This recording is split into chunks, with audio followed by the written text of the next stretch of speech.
बोलना है,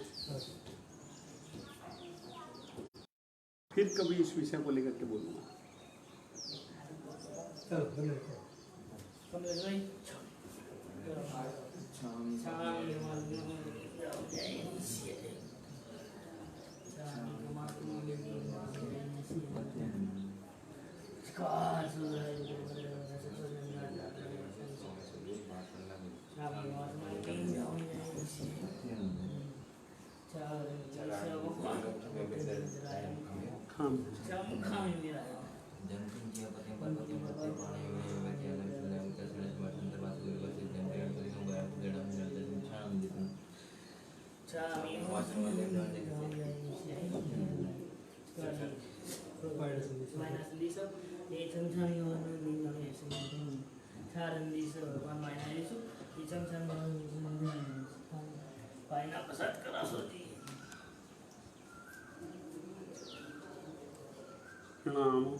नमो अरिहंताय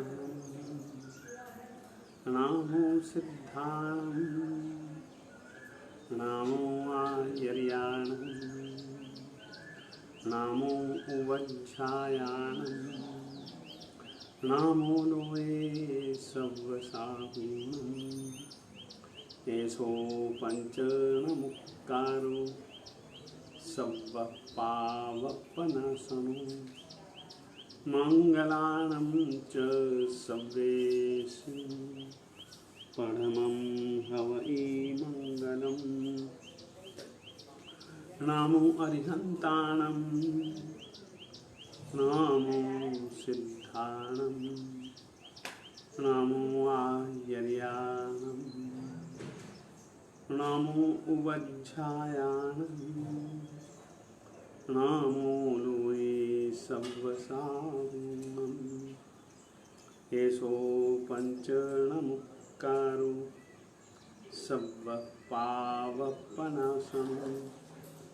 मंगलानं च सव्वेषु परमं हवै मंगलम् नमो अरिहन्ताणं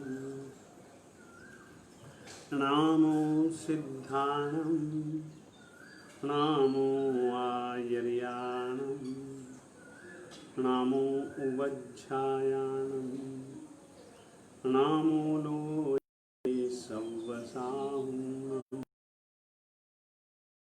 पंचनमुक्कारो सव्वपावपनाशनो मंगलानं च सव्वेषु परमं हवै मंगलम् नामाकृति द्रव्यभावै पुनतः स्त्री जगज्जनम क्षेत्रे काले च सर्वस्मिन्नर्हतः समुपास्महे क्षेत्रे काले च सर्वस्मिन्नर्हतः समुपास्महे आदिमं पृथ्वीनाथमादिमं निष्परिग्रहम् आदिमं तीर्थनाथं च ऋषभस्वामिनं स्तुमः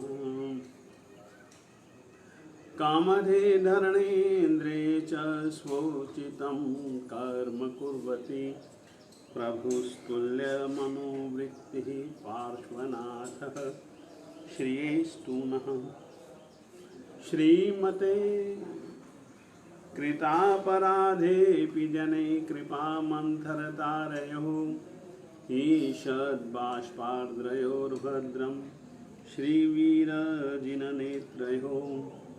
ज्ञानामृतेन लोकानां कष्टोच्छेदविधायिने ऐदं युगीन वीराय नमो वल्लभसूरये अज्ञानतिमिरान्धानां ज्ञानाञ्जनशलाकया चक्षुरुन्मीलितं येन तस्मै सद्गुरवे नमः तस्मै श्री गुरुवे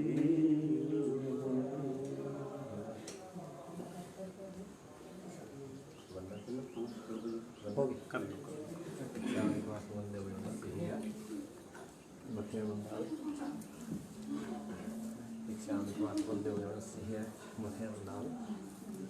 इसका सुखदाई सुख तप शरीर निरवा सुख संयम जाता रोज कोई स्वामी चाहता जी जी हाथ पड़े ना लाभ लीजिए इच्छा आमी मंदेव जन सीरिया मध्य मुंदाव पासा लगा दिया पर बहुत अच्छी बात। इच्छा कारण संदेश सर्वन मुख्य व्यंतरम रायम खामो हाँ इच्छा खामे में रायम बैंकिंग जेल बते पाना है व्यापार आला में चलता है मौसम का से होने वाले बैंकिंग में मते है पण पूर्ण बात कोई नहीं समझ शाम देखो इच्छा मंदे सीरिया मत्स्य नाम इच्छा दिशे को वाला संदेश शाम को मंदे सीरिया नाम इच्छा दिशे को वाला लेसो इच्छा मंदे सीरिया नाम इच्छा निश्चय भगवान बता ग्राम छोड़ी भावे भावना भावे भावे दीनी राम भावे जिनवर पूजिए भावे केवल भावे भावना भावे भावे दीजिए दान भावे जिनवर पूजिए भावे केवल ज्ञान। आज भाव पूजा को लेकर के बोलने का दिन है मेरा, परंतु पूजा को छोड़ देता हूं, लेकर के चलेंगे। और सचमुच में सबसे ज्यादा ताकत अगर किसी चीज में है तो वो भावों में है। भावों के माध्यम से तुम हर तरीके का अच्छा काम भी कर सकते हो और बुरे से बुरा काम भी विचार कर सकते हो। वो दोनों प्रकार की शक्ति का नियोजन अलग अलग दिशा में है, वो बात जुदा है, मगर दोनों तरफ काम करने वाली शक्ति एक ही है, वह है भावना। चाहे तुम मदिरालय में जाओ, चाहे तुम जिनालय में जाओ, वो तुम्हारी मर्जी। मदिरालय में जाओगे तो अलग तरीके का परिणाम पाओगे, मधुशाला में जाओगे तो अलग तरीके का परिणाम पाओगे, परंतु चलने के लिए जो टांगे हैं वो तो एक ही है ना। दिशा, भाव पूजा का मतलब है कि दिशा तुम्हारी बिल्कुल सही है। पूजा की ओर यदि भाव बढ़ते हैं अरिहंत देव की या सिद्ध देव की, पूजा के लिए यदि तुम्हारे पांव बढ़ते हैं तो तुम लोग सही दिशा की ओर जा रहे हो, और यही सही दिशा की ओर गमन तुम्हारी दशा को सही बना देगा। पहले भावों की करामात, भावों की करामात को लेकर के एक छोटा सा प्रसंग है, जैन समाज में बहुत प्रसिद्ध है। प्रसन्न चंद्र राजर्षि आतापना ले रहे थे, सूरज को देख रहे थे, टांग के ऊपर टांग थी, खड़े हुए थे ध्यान की मुद्रा में। एक बात याद रखिएगा, कर्म बंधन के लिए सबसे ज्यादा महत्वपूर्ण भाव दशा है, देह की दशा नहीं, वाणी की दशा नहीं। हमारे कर्म ग्रंथों में अकेले काया योग से ज्यादा कितना कर्म बंधन हो सकता? जब काया योग के साथ वचन योग जुड़ जाता है, वाणी का योग जुड़ जाता है, तब ज्यादा से ज्यादा कितना कर्म बंधन हो सकता है। और जिस समय मन योग वाणी योग के साथ में काया योग जुड़ जाता, मन योग वाणी योग काया योग, यानी कि काया योग वचन योग के साथ में मनो योग जुड़ जाता है, तब आत्मा कितना कर्म बांध सकता है उसका वर्णन है। अरे कभी कभी तो हम यूं भी कह सकते हैं, अकेला मनोयोग ही बहुत प्रबल चीज है कर्म बंधन के विषय में। वचन योग काया योग का प्रवाह भले तुमको शुभ नजर आए, अच्छा नजर आए,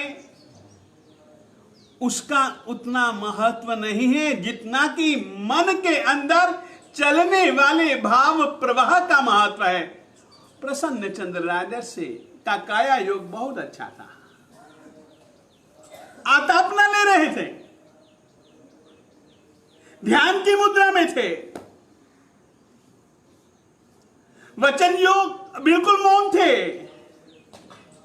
परंतु मन योग इतना प्रबल चल रहा था कि उनके विषय में जब श्रेणिक महाराजा ने परमात्मा से सवाल पूछा, साहब वे मर जाते तो कहां जाते, तो परमात्मा कहते सातवीं नरक में जाते।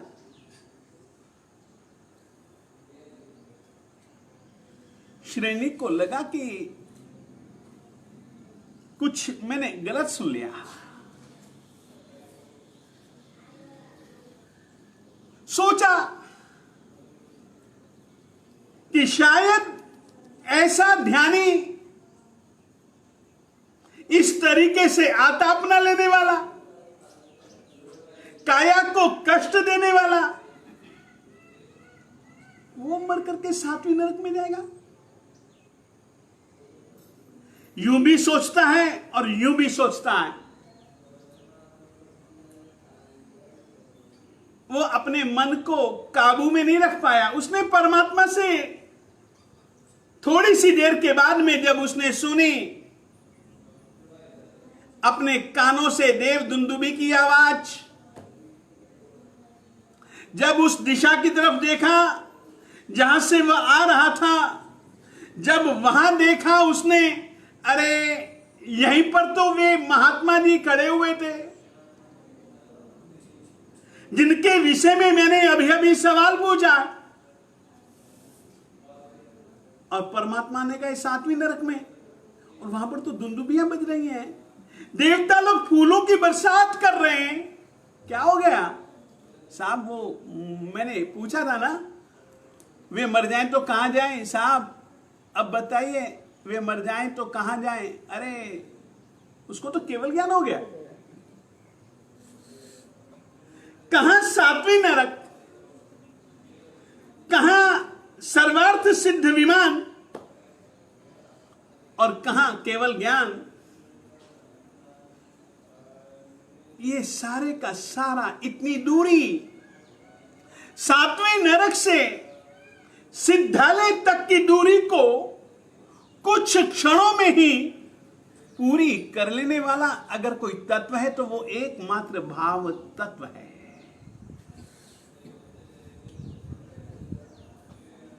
जिस समय परमात्मा ने कहा कि वो मर करके सातवीं नरक में जाएगा, तो श्रेणिक ने पूछा साहब ये कैसे, ये सातवीं नरक और ये केवल ज्ञान? तो परमात्मा कहते तूने जब सवाल पूछा था उस समय वह रौद्र ध्यान में था, उसकी चित्त की दशा बड़ी रौद्र भाव दशा थी, और यदि उस भाव दशा में वो मर जाता तो उसने ऐसे कर्म उपार्जित कर लिए थे। भावों के माध्यम से बहुत जल्दी व्यक्ति कर्मों का संग्रह करता है, कर्मों का बंधन करता है, कर्मों का आश्रम करता है। और याद रखिए, भावों के माध्यम से ही आत्मा कर्मों का संवर भी करता है, कर्मों के निर्जरा भी करता है, और कर्मों से सर्वथा मुक्त भी हो जाता है। परमात्मा ने साधक के लिए वेश को इसीलिए महत्व दिया कि वह उसका चित्त वेश को देख करके वो अपने मन को संभाल करके रख सकता है, अपनी गलत दिशा की ओर जा रहे भावों को वह रोक सकता है। उसमें कभी कभी ये, कभी कभी ये, कभी कभी ये बहुत एक अच्छी भूमिका भजते हैं। भाव सही होने चाहिए, भावे भावना भावी। अकेले भावों को भाने से भी आत्मा कर्म निर्जरा कर लेता है, और कभी कभी तो भावों का प्रवाह रुक जाए, आत्मा अच्छे भावों का प्रवाह रुक जाए तो आत्मा को नुकसान पाना पड़ता है। और यदि वही अच्छा प्रवाह बहता रहे तो वो आत्मा केवल ज्ञान को पा लेता है। अरे मरुदेवा जैसी आत्मा हो तो मुक्ति को भी पा लेती है। इस सब भावों के प्रवाह की कीमत है। भावे केवल ज्ञान, भावों का सार केवल ज्ञान रे। सचमुच में भावों का महत्व सबसे ज्यादा है। भाव आत्मा है, द्रव्य शरीर है। द्रव्य पूजा और भाव पूजा का ऐसा ही संबंध है। आत्मा है तो शरीर का महत्व है, आत्मा है तो इंद्रियों का उपयोग कर सकता है, आत्मा है तो इंद्रियां प्राण हैं। आत्मा नहीं है, ये प्राण होते हुए भी निष्प्राण बन जाते हैं। देह रहता है, इंद्रियों के प्राण खत्म हो जाते हैं। सचमुच में द्रव्य पूजा और भाव पूजा, अंग पूजा, अग्र पूजा और भाव पूजा, इसका तालमेल बनाओ तुम पूजा के कार्य में। अकेले भावों के आधार पर भी तुम बहुत कुछ सिद्ध कर सकते हो। भावों की शुद्धि का बहुत ज्यादा महत्व है। भावों की शुद्धि के लिए परमात्मा ने जैनाचार के अंतर्गत साधु साध्वी श्रावक श्राविका के लिए उसके आचार के रूप में एक बहुत अच्छी चीज रखी है। बहुत अच्छी चीज रखी है। परमात्मा सबसे ज्यादा महत्व भाव शुद्धि को देते हैं, और भाव शुद्धि के लिए परमात्मा ने जैनाचार में एक चीज रखी है जिसका नाम है प्रतिक्रमण।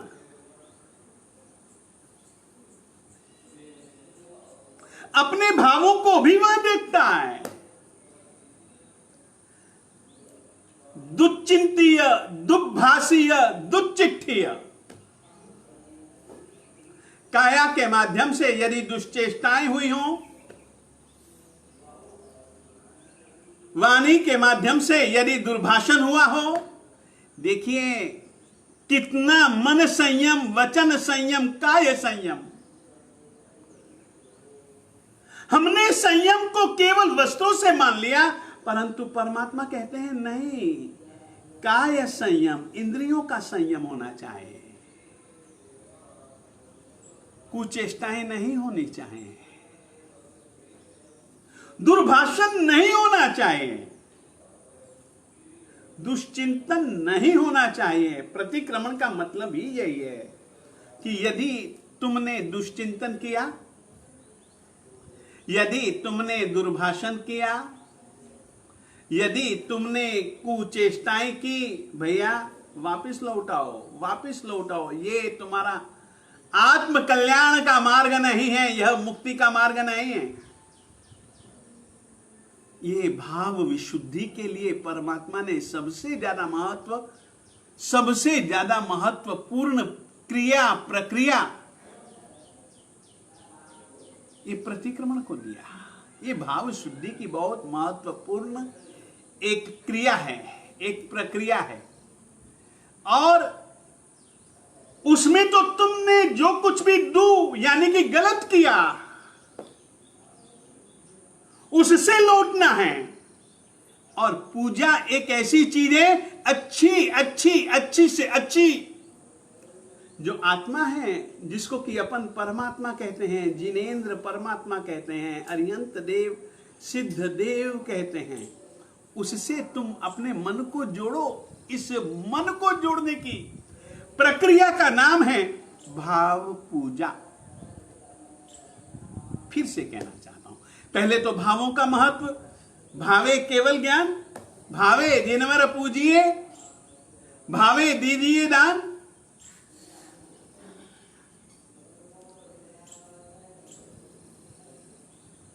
प्रक्रिया की गुणवत्ता को, क्रिया की गुणवत्ता को बढ़ाने वाला अगर कोई तत्व है तो वह भाव है। केवल 5 कोड़ी ना फूलड़ा ने पाम्या देश आधार। क्या फूलों की इतनी कीमत थी? यदि फूलों की ही इतनी कीमत होती तो आज का आदमी न जाने कितने पुष्प परमात्मा को अर्पित करता है, तो भी उसका दुख कोई थोड़ी ना मिटता है। और वो 5 कोड़ी के फूलों से 18 देशों का साम्राज्य पा लेता है। जरूर इन फूलों के साथ उसकी भक्ति भावना जुड़ी हुई थी। विजय वल्लभ गुरुजी महाराज साहब एक बात कहा करते थे, बाकी सब कुछ जिसको कि तुम द्रव्य पूजा, जिसको कि तुम द्रव्य क्रिया, द्रव्य अनुष्ठान कह देते हो, वे सब शून्य जैसे हैं। और जो भावना है ना, वो अंक जैसी है। एक शून्य लगाओ, कुछ कीमत नहीं है।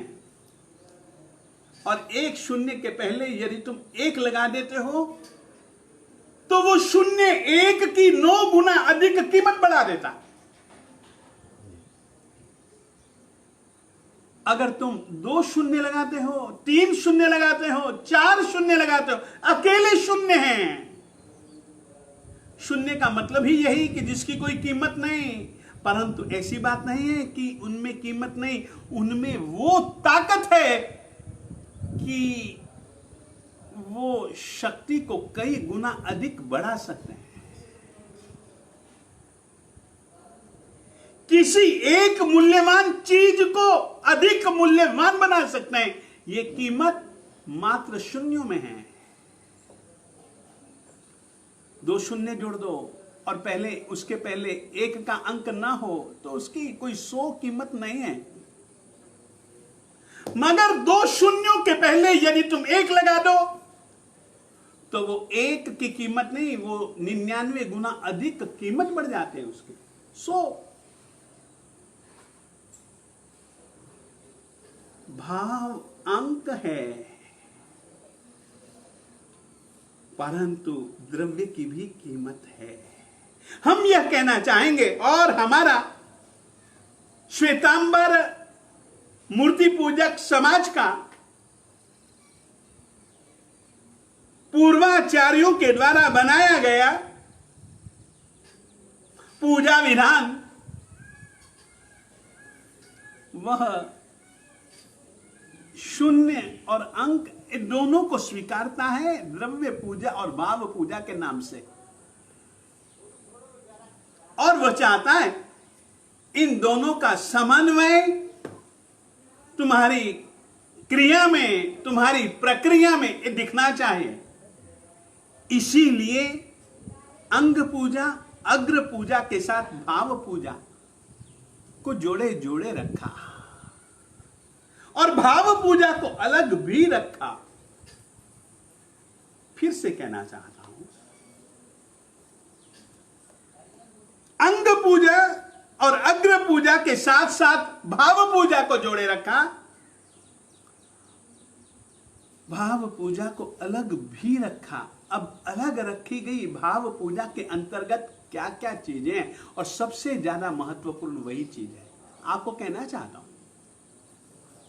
भाव शुद्धि के लिए प्रतिक्रमण, और वो राजर्षि जिसके लिए परमात्मा ने कहा था कि वो नरक में जाएगा, श्रेणिक ने कारण पूछा तो परमात्मा ने कहा कि वो पुत्र के प्रति मोह के कारण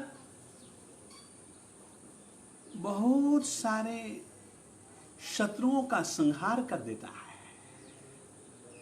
बाहर की दुनिया में नहीं, भाव तुम्हारे अंतर जगत की प्रक्रिया है।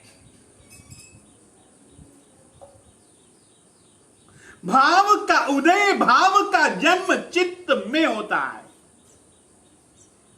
और चित्त का संबंध आत्मा के साथ में होता है। मैं कहना चाहता हूं, जैन परंपरा में चित्त शब्द का अर्थ आत्मा भी होता है। फिर से कह देना चाहता हूं, हम साधु साध्वियों के लिए एक नियम है कि भैया सचित्त पदार्थ का स्पर्श भी मत करना, खाने पीने की तो बात छोड़ दो। तो वहां पर चित्त शब्द का अर्थ है जीव, सजीव वस्तु को लेना देना भी नहीं।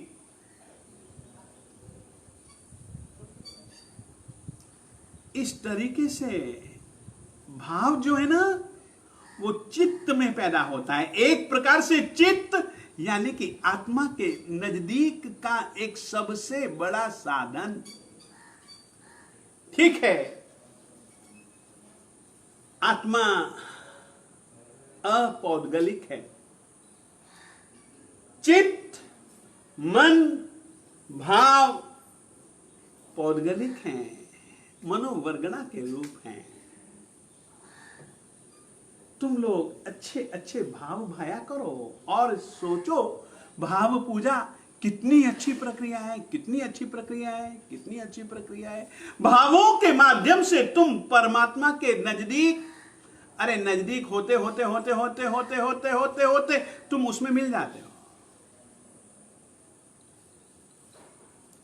इसीलिए तो कहा भावे भावना भाविए, भावे दीजिए दान।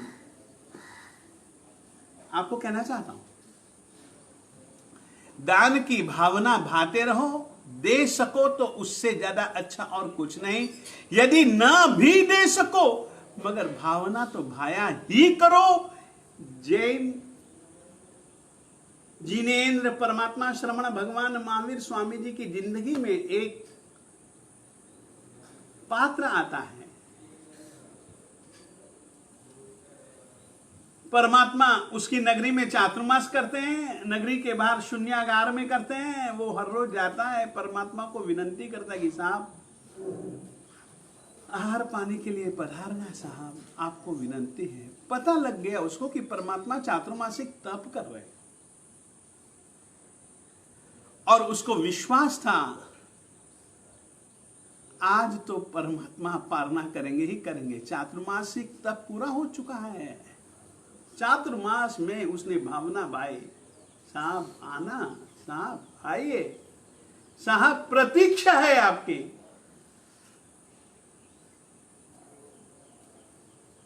और परमात्मा उसके घर नहीं गए। आज तो उसको विश्वास था कि परमात्मा आएंगे। उसने सारी गली वली साफ करवाई। आने जाने वाले लोगों से पूछता है कि अरे वो श्रमण भगवान महावीर स्वामी जी जो वहां पर कायोत्सर्ग में रहते थे, उन्होंने कायोत्सर्ग पूरा किया या नहीं किया? अरे आज गोचरी का समय हो चुका है, वो निकले भी हैं या नहीं निकले, पता लग गया कि हाँ भाव में कितनी कीमत है, मैं आपको कहना चाहता हूं।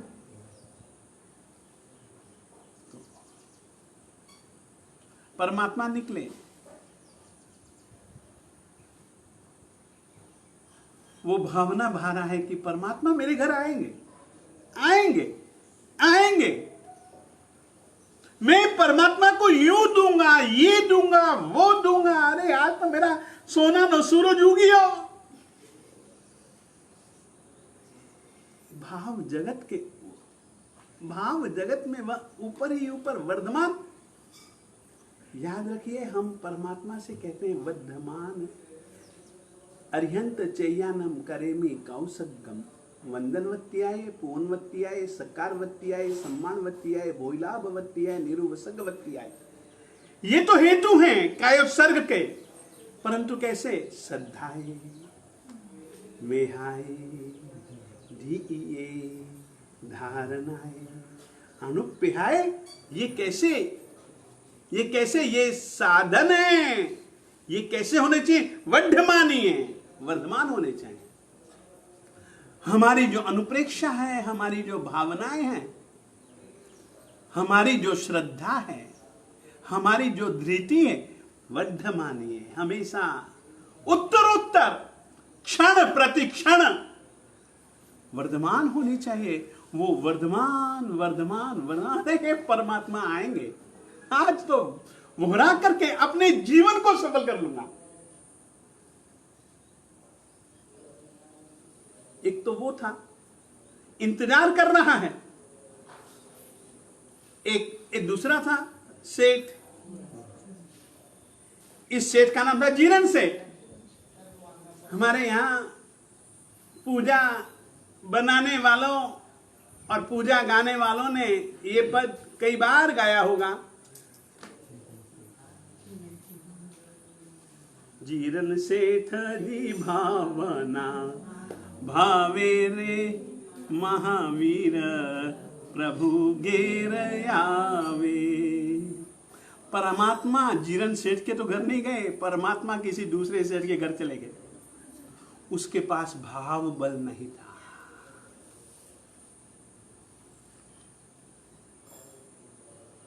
परमात्मा उसके दरवाजे पर खड़े हैं। एक तरफ वो इंतजार कर रहा है, लोगों से पूछ रहा है कि वो मेरे घर की ओर आ रही है कि नहीं। कहीं ऐसा ना हो कि मैं यहां से उधर जाऊं और परमात्मा इधर से आ जाए, तो फिर तो मैं ठन ठन गोपाल जैसी मेरी हालत हो जाएगी। इंतजार करूंगा। इधर देखता है, उधर देखता है, चारों तरफ देखता ही है, लोगों से भी पूछता है। और परमात्मा किसी दूसरे सेठ के घर चले जाते हैं। उसका नाम था अभिनव सेठ। भावों का क्या परिणाम होता है, ये मैं कहना चाहता हूं।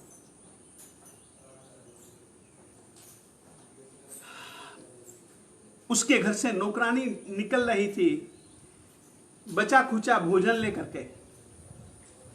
परमात्मा दरवाजे पर खड़े थे, तो उसने अपने नौकरानी को कहा, फेंकती क्यों है, ये भिक्षुक खड़े हैं ना, इन्हीं को दे दे।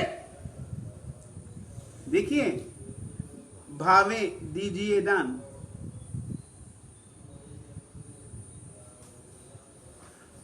उस नौकरानी ने दिया।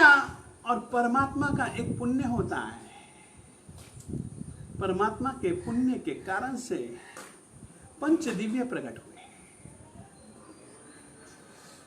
लोगों में बड़ी चर्चा हो गई कि अरे अभिनव सेठ जैसा पुण्यशाली अपने गांव में कोई नहीं। लगभग कुछ दिनों के बाद एक महात्मा जी आए जो कि 4 ज्ञान के धारक थे। गांव में वही चर्चा, अभिनव सेठ का भाग्य तो देखो। अभिनव सेठ भी कहता है कि मेरे जैसा भाग्यशाली कौन। उसके पास दिल नहीं था। उसने तो नौकरानी को कहा, अरे बाहर क्यों फेंकती है, ये भिक्षु खड़ा है, इसको दे दे।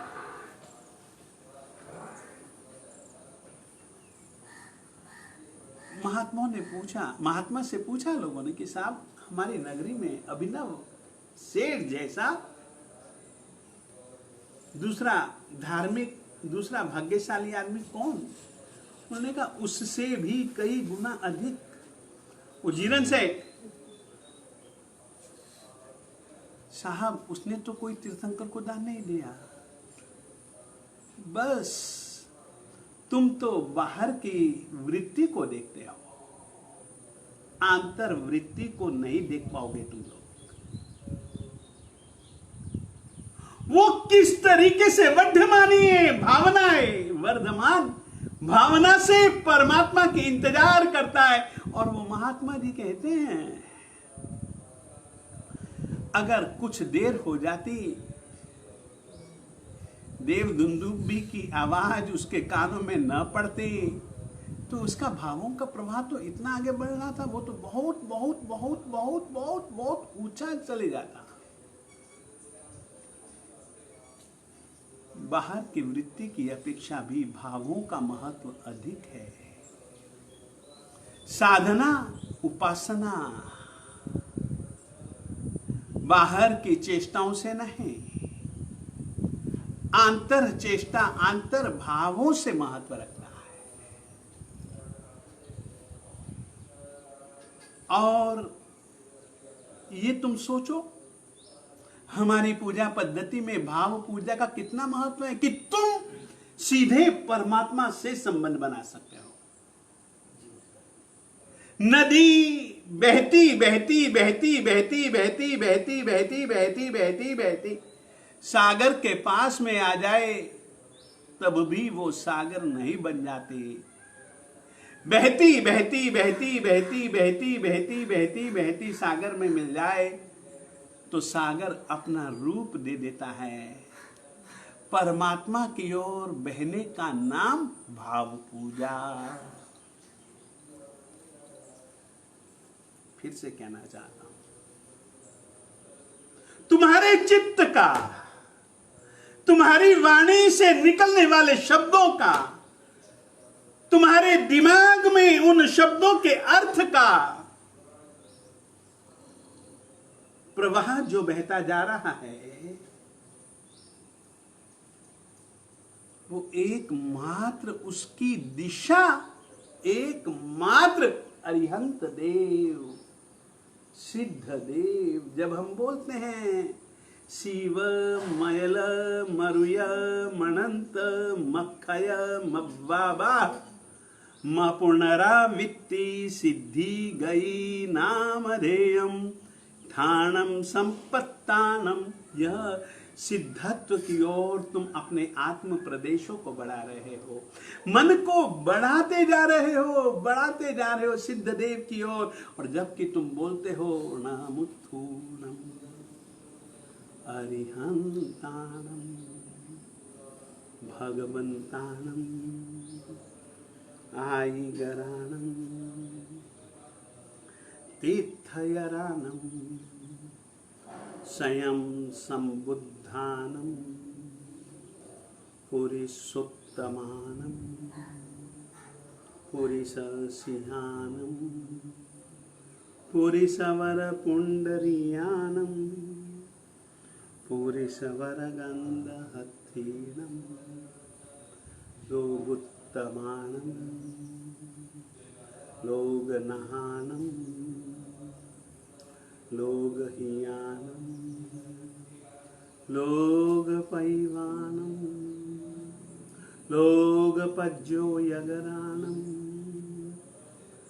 अभयदयानम चक्षुदयानम मग्गदयानम शरणदयानम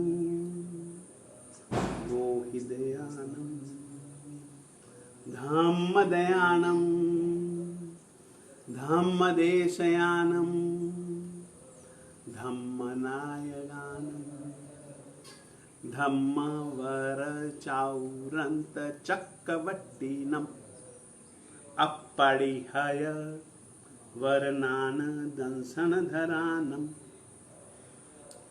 वियट्टक्षौमाणम जीर्णानम जावयानम तिन्नानम तारयानम बुद्धानम मोहयानम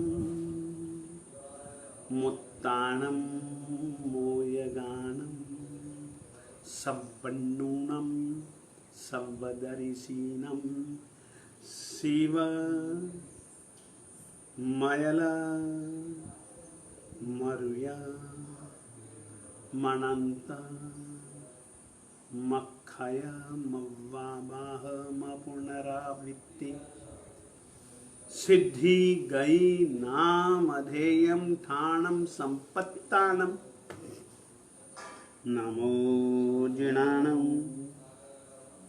जिया भयानम। ये जब तुम पद बोलते हो ना महाराज, ये है अरिहंत परमात्मा के गुणों का स्मरण। तुम्हारा चित्त उनके गुणों में, उनकी विशेषताओं में, उनके उपकारों से एक मेक हो जाता है। इसीलिए मेरे देवताओं, चैत्य वंदना को भाव पूजा के अंतर्गत रखा कि तुम्हारे चित्त में भाव वृद्धि, अच्छे भावों की वृद्धि का कारण यदि कोई है तो वो भाव पूजा है। भावों के माध्यम से उसके नजदीक और उसमें डूब जाना, इस प्रक्रिया का नाम है भाव पूजा।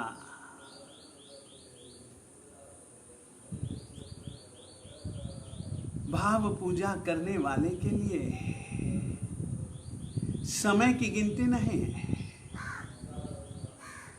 घड़ी बड़ी वो नहीं देखता है, वो तो उन सब से परे होकर के बस परमात्मा के ध्यान में, परमात्मा के स्वरूप में अपने मन को लीन बनाता है। जैसे कि पानी में मीन मगन, वैसे उसका मन भी लीन भी मगन परमात्मा में। ऐसी अच्छी प्रक्रिया जो कि द्रव्य पूजा के बाद भाव पूजा वो कैसे करता है, क्यों करता है, क्या क्या है इन शब्दों में, इसके विषय में कुछ बातें अपन लोग और करेंगे। आज इतना ही। श्री वल्लभ गुरु के चरणों